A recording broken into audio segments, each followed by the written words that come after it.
ত্রাণ দেওয়া বা বন্যা কবলিত মানুষকে হেল্প করা, এইটা আসলে নিঃসন্দেহে একটা মহৎ কাজ। সেটা আপনি আমি সবাই জানি বা বুঝি।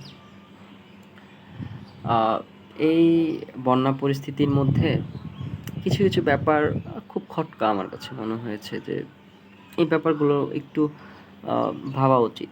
ধরেন আমরা ত্রাণ দিচ্ছি, এই ত্রাণ দেওয়ার ফলে আসলে মানুষের আসলেই কতটা উপকার হচ্ছে সেই ব্যাপারগুলোও আসলে আমাদের মাথায় রাখা উচিত। দিন শেষে সবাই দিচ্ছে বলে আমিও দিচ্ছি, কোয়ান্টিটির চেয়ে তো কোয়ালিটিটা ম্যাটার করা উচিত। আমি একটা জিনিস নোটিস করেছি, সেটা হচ্ছে মানে অনেক ছিঁড়ে ফাটা বা হচ্ছে